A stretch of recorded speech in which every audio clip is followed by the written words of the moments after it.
Hi, I'm the CEO of everything. Remember me and my soothing voice? It's been so long since we've seen each other, and I can't tell you how happy I am to speak to you again. Let me start by saying I know life has been hard for you lately.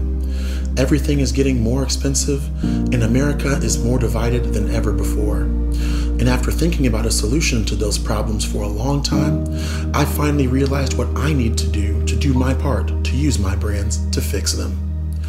I'm going to begin using trans women to market my brands to you now. Think about it. What better way to bring us all together than to have my brands promoted by a member of a group whose lives very few people can honestly and truly relate to? Originally, I thought about using a person with XY chromosomes as the face of my brands, but that's boring. It's 2023 now.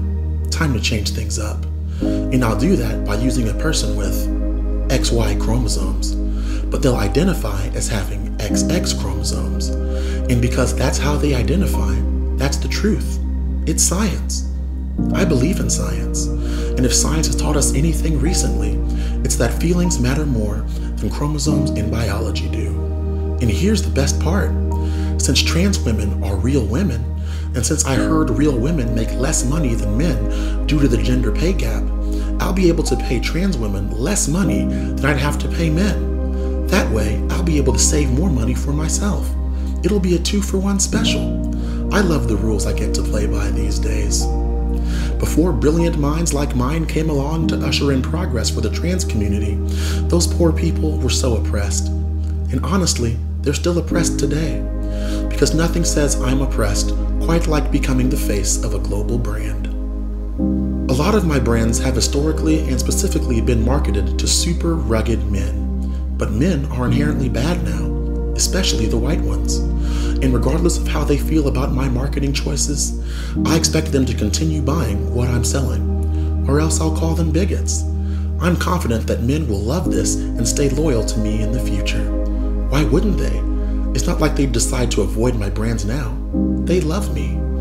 Some of my other brands are also only useful for biological women.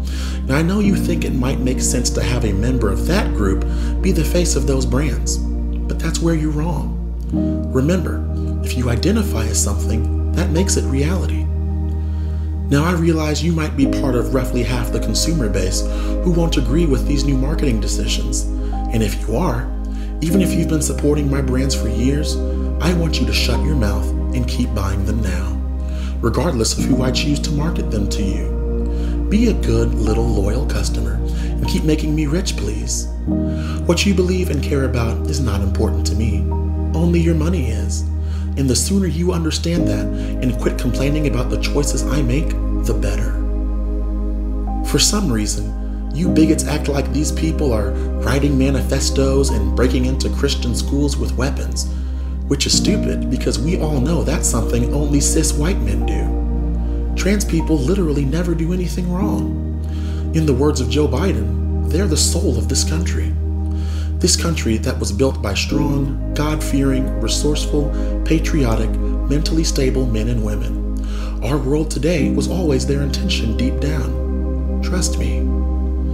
Trans people are so nice and peaceful, and they always have been. But they're getting tired of being so loving, tolerant, and accepting these days. Like White House Press Secretary Karine Jean-Pierre recently said, trans people are fierce, they're fighters, and they aren't going anywhere. Don't believe me? Just watch what happens if you decide to publicly disagree with them. They'll show you. I hope you've enjoyed my non-threatening voice and that my calm, scripted demeanor helped you unquestioningly agree with everything I just said. If you didn't, I'll just have to call you a transphobe.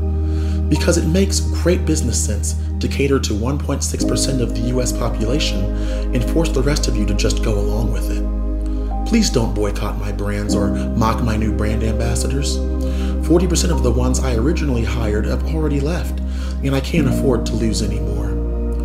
Thanks so much for listening. I hope to see you at the checkout line. And as always, Orange Man, very